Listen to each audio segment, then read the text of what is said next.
Ens acompanyen aquests estudis de Sparkbit, de Canal 4 en Palma, és director general d'Empresa Autònoms i Comerç del Govern de les Illes Balears, el senyor José Antonio Caldés Capelo. Señor Caldés Capelo, muy buen día, buenos días. Buenos días. Gracias por estar con nosotros, gracias por acompañarnos en esta jornada. Usted es el director general, como decía, de Empresa Autónomos y Comercio del Govern. Bueno, siempre se ha hablado de que los autónomos al final suponen el 90-95%, ¿no? del tejido empresarial, ¿no? Por lo tanto, estamos hablando de una parcela muy importante, ¿no? Dentro de lo que es el gobierno. Sí, lógicamente. Siendo importante, muchas veces había sido un gran colectivo ignorado. Es decir, la microempresa y el autónomo es la característica del tejido empresarial que tenemos en Baleares. Y entonces yo creo que es un poco el olvidado y a veces el que necesita los recursos para consolidar su negocio y su actividad. Siempre un poco como el patito feo, ¿no? Ha sido el autónomo, Sí. ¿no? Ese, no sé si me permite la comparación, ¿no? Pero eso como en los estudiantes, ¿no? Cuando uno pues estudiaba iba a la universidad, parecía que era como más que el que se quedaba en FP, ¿no? Pero al final la realidad es que, como usted decía, pues hay muchísimos más autónomos y al final son los que conforman la mayoría y el grueso del tejido empresarial, ¿no? Así es, forman una parte importante y además de alguna manera son, digamos, una parte activa dentro de la economía, porque al final son generadores también de actividad económica que afecta a otros sectores. Muchos de los grandes sectores turísticos operan con una gran cantidad de proveedores que no dejan de ser autónomos y microempresas que ofrecen servicios. ¿Están maltratados los autónomos en nuestro país? Bueno, vamos a decir que maltratados o de alguna manera un poco ignorados. Se ha visto como bueno, pues al final es un profesional o de servicios o de productos, que bueno, que pues sí, tiene su impacto, pero no tiene aquella, digamos, visión o grandilocuencia de la empresa o de una gran empresa. Y entonces es una lástima, porque una de las cosas que al final sí se comprueba con el autónomo es que cuando el autónomo empieza a hacer actividad, el negocio le va bien, es el primero en consolidar, en contratar personal, en contratar gente para hacer crecer su negocio y de alguna manera posicionarse bien. ¿Qué medidas tiene previstas aplicar este nuevo gobierno, el gobierno de la señora Marga Proense, para ayudar precisamente a los autónomos? Porque creo recordar que entre una de esas medidas, al menos en campaña electoral, es la cuota cero para los autónomos. ¿Se concretará eso? ¿A partir de cuándo? Sí. El primer trimestre de 2024 sacaremos una convocatoria de cuota cero, donde habrá bonificación del 100% los 2 primeros años y del 50% el tercer año. Lo que buscamos, lógicamente, es eso, animar, en el caso de emprendedores que inician su actividad como autónomos, porque es la manera más lógica de iniciar su actividad, que por lo menos pues, puedan desarrollarla y ponerla en marcha.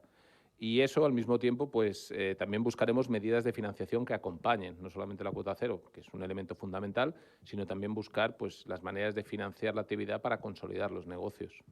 De eso le quería preguntar precisamente, ¿no? Yo he oído declaraciones suyas en las que decía que la cuota cero para autónomos no sirve si no hay un acompañamiento, ¿no? Y si no se les facilita con otras medidas, como, por ejemplo, hablaba usted ahora de financiación, no sé si hay otras medidas también para acompañarlos. También están las medidas de acompañamiento de la propia actividad. Es decir, que uno de los temas fundamentales es que el autónomo que inicia su actividad durante esa vida pues necesita acompañamiento en diferentes temas, no solamente económicos, sino también a veces de conocimiento técnico, de materias en las cuales desconoce, porque al final un profesional dedica su tiempo a su profesión, pero no sabe muchas veces pues, normativas fiscales, normativas laborales que están saliendo, normativas específicas de su sector que le pueden afectar.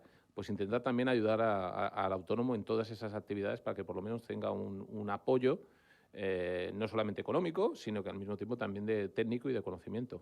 ¿Y eso que se realizaría a través de alguna oficina, algún punto en concreto? Bueno, hay un tema importante que a veces olvidamos, yo siempre lo comento, que es que actualmente, y eso lo gestiona a través de DI, contamos con lo que se llama la xarxa de serveis empresarials, que integra al final pues casi unas 24, 25 entidades que se dedican precisamente al apoyo y a la ayuda de lo que es la actividad económica del autónomo y del emprendedor.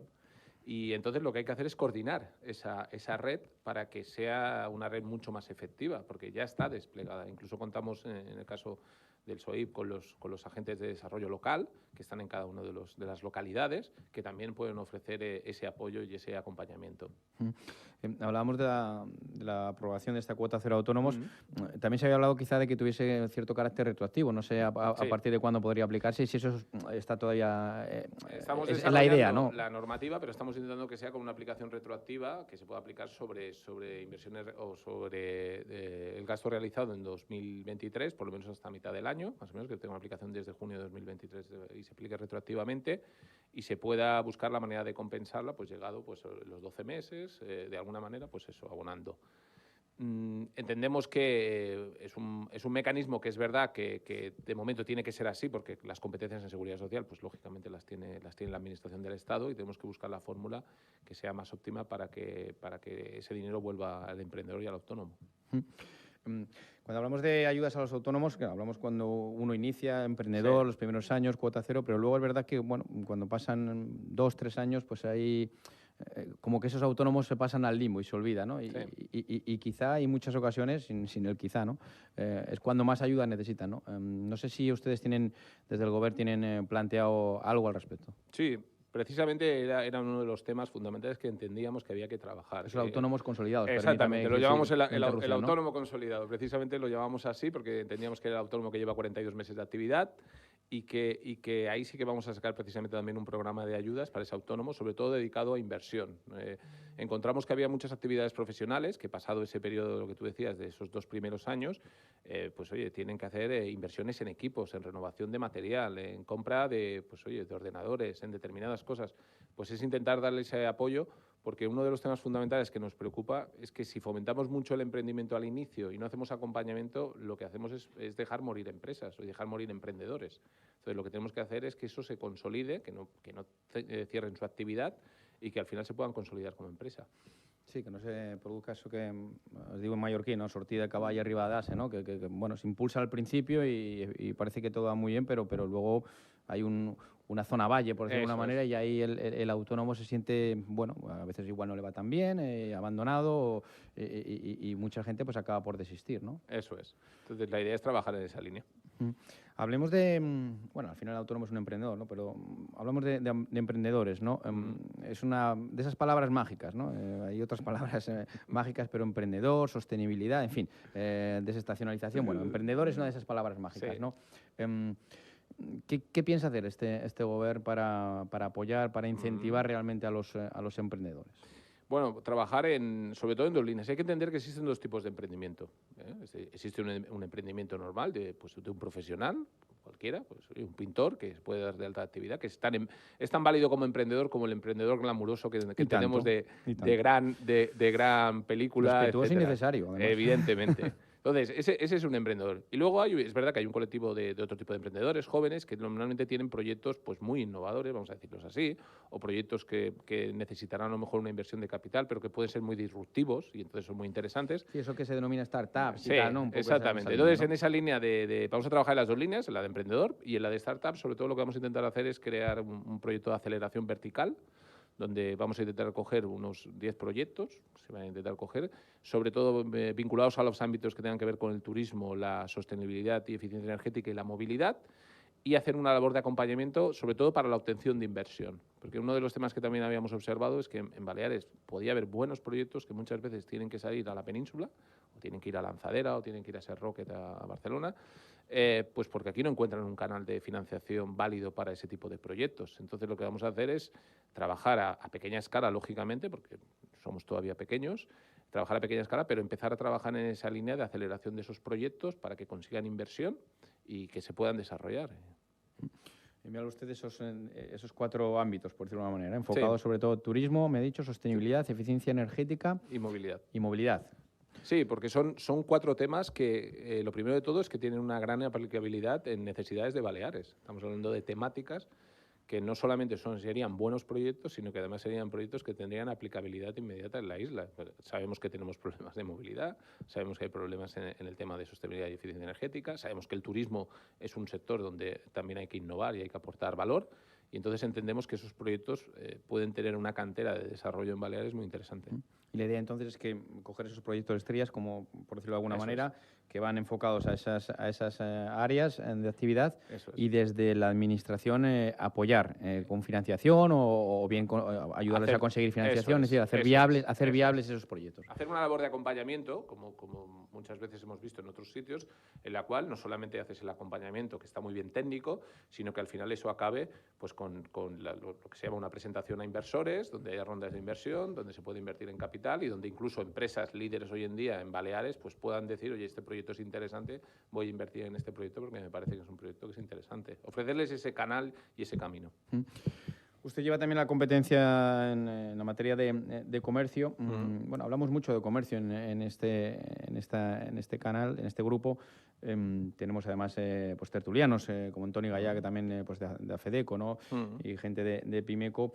Y siempre nos trasladan un poco ese sentir, ¿no? El petit commerce, el comercio de proximidad. Obviamente usted tiene que ampliar su radio de acción, ¿no? Pero a ellos les preocupa pues eso, ¿no? Ese decaimiento del pequeño comercio. Usted se reunió ayer, si no tengo mal entendido, convocó precisamente la mesa de comercio con todos los agentes del sector y les presentó un plan estratégico. Sí. ¿En qué consiste ese plan estratégico? Bueno, es un plan que al final lo que quiere ofrecerle al comercio es que al menos este gobierno y esta dirección general viene con una hoja de ruta. Es decir, hay un plan, tenemos una hoja de ruta y lo que estábamos haciendo era validarlo con ellos, presentar esas líneas de actuación y sobre todo recibir un feedback por parte de ellos en el sentido de, oye, ¿qué incorporaciones o qué mejoras vieron? Entonces, ahí lo que sí que les planteamos fue lo que habíamos estudiado. Estudiamos un poco cómo estaba siendo la evolución en el sector del comercio en general en España, cuáles son las innovaciones, las novedades que está habiendo, hacia dónde va el mercado. Y sobre eso pues planteamos 4 líneas de actuación. Una que sería el tema de la promoción. Tenemos que reforzar la promoción, sobre todo es que se dé a conocer el comercio local, cómo hacer que se llegue a conocer, cómo se puede llegar a los usuarios con las nuevas tecnologías y sobre todo cómo se puede llegar a un sector turístico que hemos de aprovechar, que es una ventaja competitiva. Yo siempre pongo el mismo ejemplo. Es decir, nosotros tenemos una ventaja competitiva que son 16 millones de turistas que vienen aquí. Entonces hay que potenciar esa promoción del pequeño comercio y sobre todo utilizando las nuevas tecnologías. La otra línea era la digitalización y la modernización, que también el sector lo entiende y además lo apoya, en el sentido de darse cuenta de que tenemos un usuario y un consumidor que ha cambiado. Ese usuario y consumidor nos está pidiendo pues ya no solamente una tienda, sino que nos está pidiendo una tienda con unas características, nos está pidiendo omnicanalidad, es decir, poder contactar con la tienda por diferentes medios, y eso es trabajar en digitalización y modernización. Un tercer elemento era el tema de lo que hemos llamado conocimiento, que es la capacitación y la formación, porque también es un problema que existe ahora mismo en el sector comercio, y te lo dicen los propios profesionales, de, oye, pues no contamos con profesionales formados en determinadas actividades o en determinadas materias, y hay que trabajar en desarrollar un plan de formación específico para el sector. Y por último estaba lo que llamamos nosotros datos y analítica, o Big Data, que es un proyecto que también queremos hacer, que es obtener datos realmente, por ejemplo, con la sensorización de calles. Queremos sensorizar parte de las calles comerciales con la idea de obtener datos. Yo creo que al final, ¿por qué? Y el objetivo que se lo explicamos a ellos fue el siguiente, es decir, trabajamos muchas veces con datos de percepción, no con datos objetivos. Si obtenemos datos de cuánta gente pasa por una calle, cómo pasan, cuándo pasan, perfiles, dónde entran, por qué no entran en las tiendas, podemos tomar políticas que además son más amplias incluso que en el comercio, relacionadas a lo mejor con movilidad, con disposición de espacios, etcétera. Entonces, bajo esos 4 ejes, lo que se hizo fue contrastarlo con los colectivos de la mesa, que había más de 18 integrantes, y sobre todo a partir de ahí decir, oye, pues montaremos comisiones de trabajo en cada una de estas áreas, en las cuales invitaremos al sector, pero lo que yo creo que es más relevante que le dijimos es, pero con la idea de hacer cosas. Yo les dije que lo perfecto es lo malo de lo bueno. Es decir, no podemos pasarnos una legislatura pensando vamos a hacer cosas perfectas para en 4 años acabar la legislatura y no haber hecho nada, sino vamos a hacer proyectos y como funcionan las startups, sobre ese proyecto vamos a mejorar. Pero vamos a hacer cosas que puedan ser tangibles y que el sector tenga la sensación de que se está haciendo cosas. Cosas concretas. Evidentemente. Proyectos. Porque cuando hablamos de comisiones, de mesas, de observatorios, al final, sí, nos reunimos y es lo que pasa en la política, ¿no? Y pasa en la legislatura y cuando ha pasado la legislatura uno hace balance y pregunta y dice, bueno, sí, hubo una mesa y un observatorio, pero ¿y qué se hizo? Bueno, poca cosa, ¿no? Pues, no sé si está de acuerdo usted con esta predicción, porque me da la impresión de que usted viene de la empresa privada y me parece, ¿no? Sí. Si es así, me parece que usted lo que persigue es esa concreción, ¿no? Y, sí. y muchas veces más vale pues 3 cosas bien hechas que no 10 volando y de las que se está discutiendo o debatiendo durante 3 años, ¿no? Evidentemente, que es un poco al final lo que te acabas encontrando. Al final llegas a la Consejería, en este caso a la Dirección General, y muchas veces lo que te encuentras es lo que tú has dicho. Es decir, se constituyó una mesa, se habló un día de un observatorio, hay un acta de esa reunión y nunca más se supo ya de aquello. No, esto al final tiene que ser muy orientado hacia el mundo empresarial, y el mundo empresarial te pide cosas, es decir, resultados, objetivos, indicadores. Y eso es lo que se tiene que hacer. Al final es lo que le comenté a toda la mesa, y es lo que vamos a trabajar. Vamos a trabajar con proyectos reales. ¿Que podrán ser proyectos que luego serán mejorables? Fantástico, como todo en esta vida, todo se mejora. Pero tienen que ser realidades que se pongan en práctica. Y en esa, iba a decir lucha, yo creo que tampoco, pero en esa dicotomía entre el comercio de proximidad y grandes superficies comerciales, yo entiendo que, claro, hay posibilidades para que convivan, de hecho conviven los dos, ¿no? Pero no sé usted, claro, como responsable de todo, ¿no? De todo el comercio, ¿cómo ve esta, bueno, pues esta pugna, ¿no? Y esta situación, ¿no? Claro, evidentemente cada uno quiere arrimar el asco a su sardina, como se dice en castellano, pero no sé cómo se puede conjugar, ¿no? y formar ese equilibrio. No sé por dónde pasan los planes del Gobierno, más grandes superficies, ya tenemos suficientes. ¿Cómo poder potenciar ese pequeño comercio para que, como usted decía, se modernice, se haga más atractivo, se digitalice? La pasada legislatura se hablaba de estas grandes superficies o grandes centros comerciales al aire libre. Es decir, no sé por dónde pasan también los planes del actual gobierno. Sobre todo, ayer se comentó en la mesa y estuvo bien. Al final alguien dijo, oye, al final todos somos comercio. Y es verdad, si lo piensas bien. Es decir, cada uno con su esquema. Es importante, lógicamente, la conservación de un pequeño comercio. Yo creo que eso da dinamismo y vida a una ciudad y le da personalidad. Y hay que trabajar con ese pequeño comercio y que perviva, y que además se modernice y que se actualice y que salgan iniciativas incluso en el pequeño comercio con nuevas ideas. Y a las grandes, lógicamente, lo que hay que decir es que todos jugamos en un mismo campo, jugamos en una misma realidad, y tanto al pequeño como al grande siempre les dije lo mismo. Es decir, al final, ¿quién marca realmente el ritmo del comercio? Pues lo marca el usuario, el consumidor. Eso es lo que tenemos que empezar a pensar entre todos, es decir, eso se lo va a marcar. Entonces, ¿eso va a llevar a una convivencia? Lógicamente, yo siempre he dicho que lo que tiene que haber es una mesa en la cual se haga un acercamiento de posturas y que se puedan acercar esas posturas y que de alguna manera podamos entender las necesidades, que las entendemos de una gran centro superficie comercial, pues que tendrá sus objetivos, además, como gran corporación de cumplimiento, y donde, pues oye, les encantaría que se aplicara una determinada política, pero también respetar al pequeño comercio porque es necesario. Entonces, ayer uno de los temas que salió, y yo creo que es clave, y lo comentamos, fue, parece una tontería, pero al final lo que necesitamos es que la gente pase por las calles comerciales. Necesitamos que la gente pase. Y una vez que pasen, luego hemos de pensar que pueden entrar, oye, en una gran superficie o en un pequeño comercio. Pero necesitamos que haya esa movilidad y ese tránsito, y aprovecharnos de esa movilidad, por ejemplo, en el sector turístico, como he dicho antes, donde al final, pues todos lo han dicho. Todos han dicho que, oye, que es fantástico los turistas americanos, que parece que cuando vienen gastan mucho, que son consumidores, que son tal.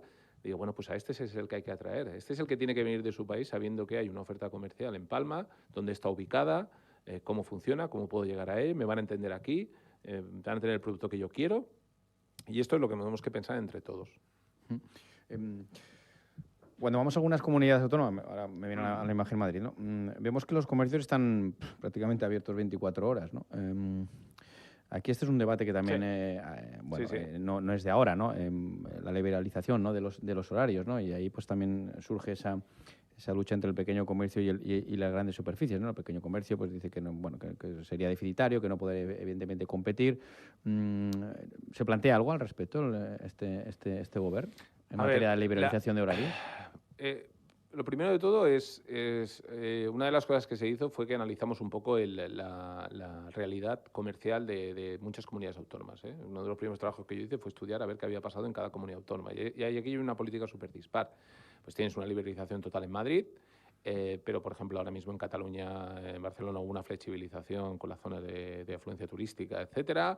En Valencia se aumentó un día, en Extremadura se tienen 8 en vez de 10.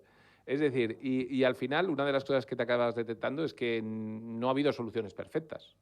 Es Es decir, ni Extremadura le ha ido fantástico porque tiene 8 días abierto y a lo mejor Madrid te puede decir el pequeño comercio que la liberalización total tampoco ha sido una solución al problema. ¿Que posiblemente hay que estudiar opciones? Claro que sí. ¿Y que hay que ser un poquito innovadores en las opciones? Sí. Es decir, tendemos muchas veces a aplicar recetas que hemos visto en otros sitios y cogerlas y las aplicamos como, bueno, pues al final como un medicamento que me lo tomo, pues oye, esto ha funcionado no sé dónde, pues lo aplico aquí. La realidad que tenemos aquí puede ser distinta.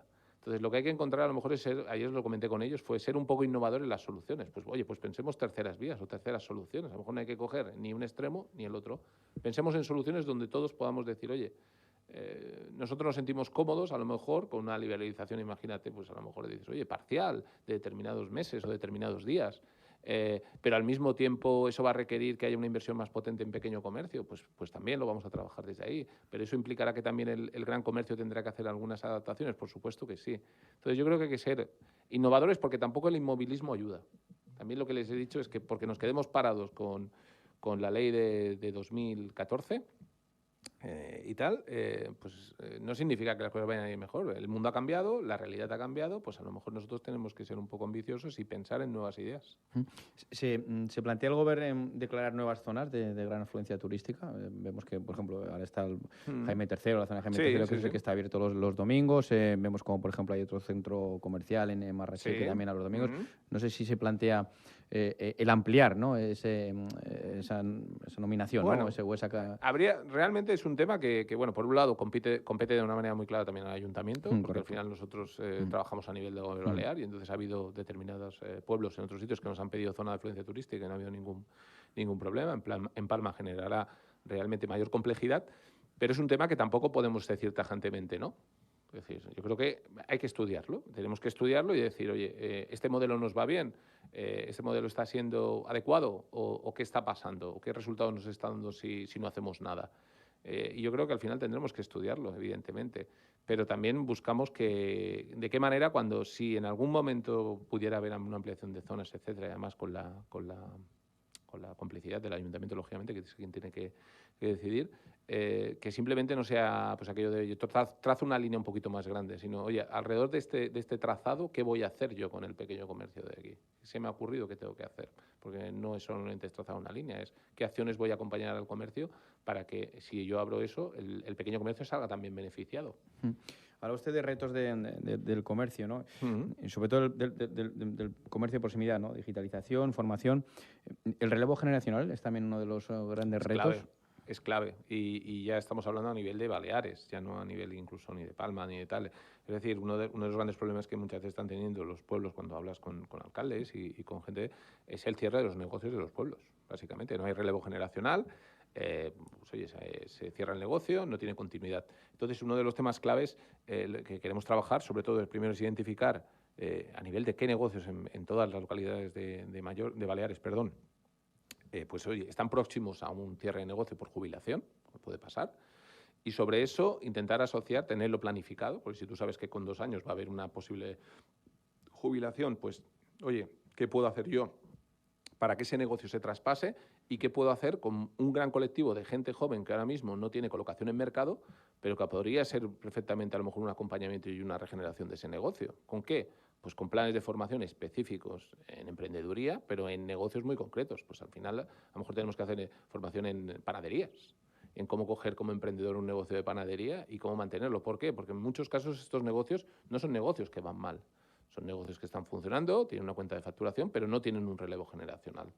Entonces, la idea es intentar hacer este proyecto que vamos a intentar poner en marcha durante estos 4 años, que será un proyecto de reenganchar negocios que se vayan a jubilar o que se vayan de alguna manera a transmitir en los próximos 2 años y buscar colectivos para intentar enganchar esos negocios. Y eso pasa, en primer lugar, como usted nos dice, por detectar, ¿no? ¿Cuáles Claro. son esos negocios que realmente corren peligro de desaparecer? Sí, y sí. me decía micrófono cerrado que, bueno, pues eso realmente la Administración no lo sabe, ¿no? Y por lo tanto hay que hacer una primera labor de recogida de información. recogida, de radar, ¿no? Sí, totalmente, es así. Es uno de los proyectos que estamos preparando para poner en marcha. Es decir, es crear un sistema, sobre todo con una captación, digamos, en este caso a través de una plataforma web online de todos los datos, para hacer un tratamiento de datos de toda esa información, de cada una de las localidades. Yo, por ejemplo, hace poco pues estuve en Artà. El alcalde me comentó, oye, mira, pues teníamos 6 panaderías, 3 han cerrado. Y había una de las 3 que están abiertas, porque me dijo, oye, yo me jubilo en 2 años. Yo no tengo transmisión de negocio, no tengo hijos, y este negocio seguramente, yo cuando tal, lo cierro, si no tengo a alguien que lo quiera coger o alguien que lo quiera acompañar. Entonces, el contar con esa información y el contar con eso nos permite planificar.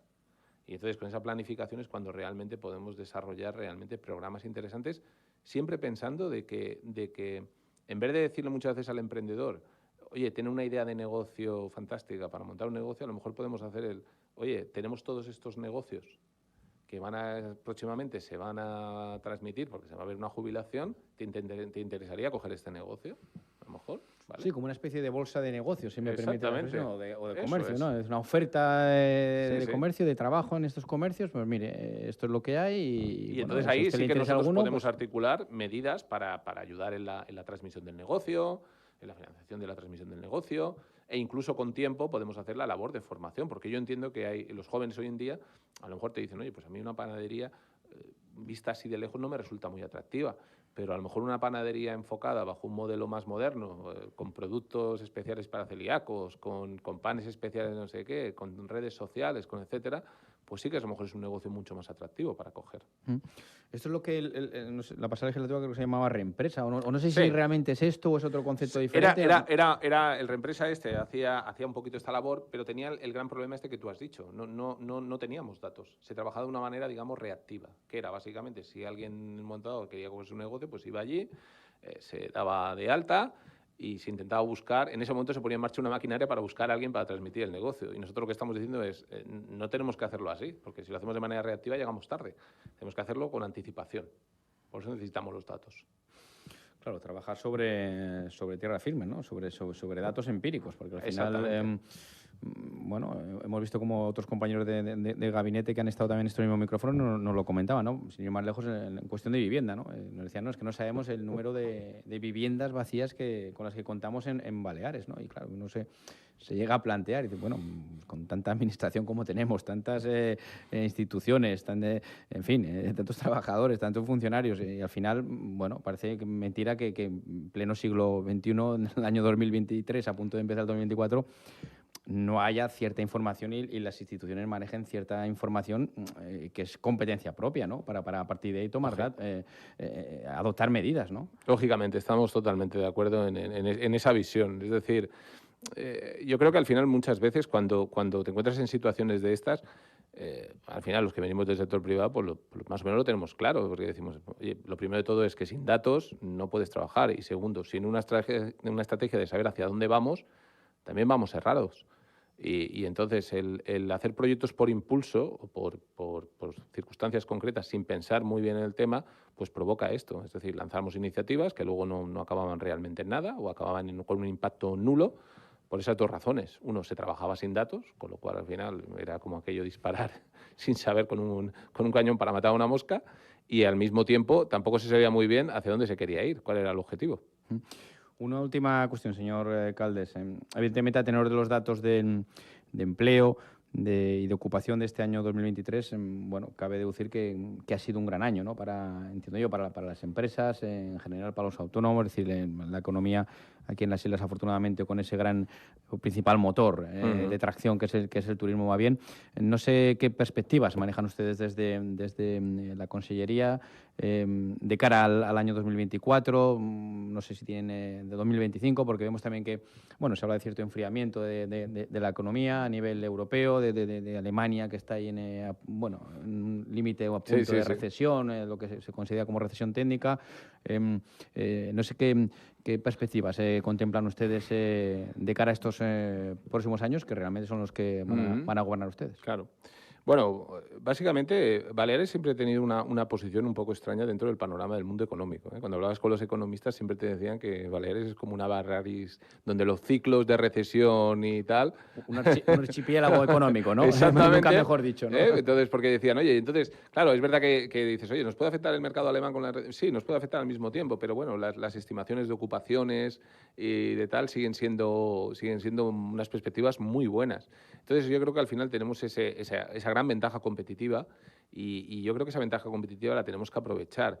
Una de las cosas que también nos demostró la situación post-COVID es que la gente ya no renuncia a su periodo vacacional durante el año, durante diferentes fases, y yo creo que Baleares va a seguir siendo un líder en mercado, ajustado a lo mejor a unas posibles realidades de cifras, a lo mejor no tan explosivas, pero dentro de unos márgenes competitivos que volveremos a ser líderes en todo el mercado. Por cierto, se me quedaba una pregunta en el tintero, Sí. esta sí que es la última.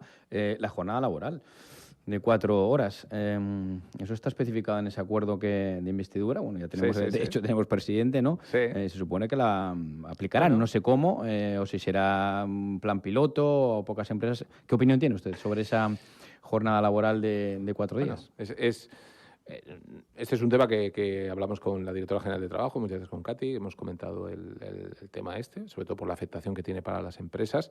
Yo siempre pongo el ejemplo, es decir, hay que mirar un poco cómo han funcionado los pilotos de reducciones de horas que se han probado en determinados sitios y hay que tener la experiencia de que no han funcionado muy bien.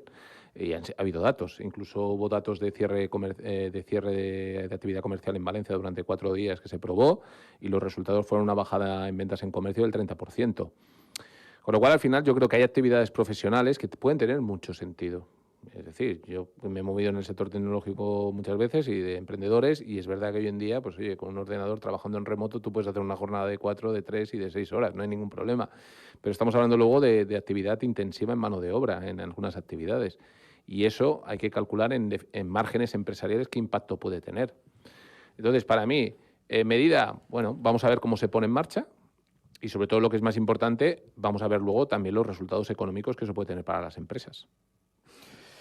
Muy bien, señor José Antonio Caldes Capelo, director general de Empresa, Autònoms, Comercio i Comercio del Govern dels Illes Balears. Gràcies per estar amb nosaltres, molt amable per aquesta conversa, per aquesta entrevista i que tinguin molt bon dia. Nada, pues moltes gràcies a vosaltres i fins la pròxima.